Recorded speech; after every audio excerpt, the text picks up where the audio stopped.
ఎమోషన్స్తో వచ్చారు.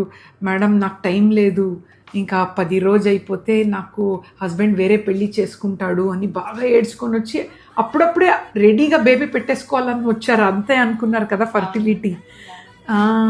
సో నిజం, ఎంత ఎమోషనల్ స్టోరీ అండి. 15 years బ్యాక్ తను లవ్ మ్యారేజ్ చేసుకున్నారు అండ్ ఫ్యామిలీకి అగేన్స్ట్గా చేసుకొని, హస్బెండ్ ఈజ్ వెరీ గుడ్, మంచి హస్బెండ్ కదా.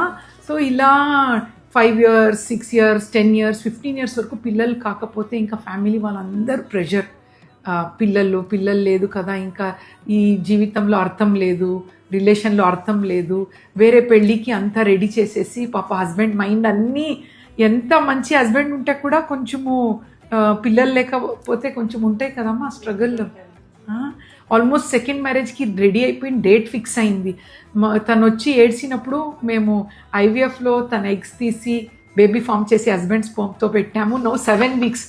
కొన్నిసార్లు ఫర్టిలిటీ ట్రీట్మెంట్ బేబీకే కాదు, వాళ్ళ ఒక రిలేషన్షిప్ మెయింటైన్ చేయటానికి కూడా అది ఇంకా డబుల్ హ్యాపీ అమ్మ మాకు కదా.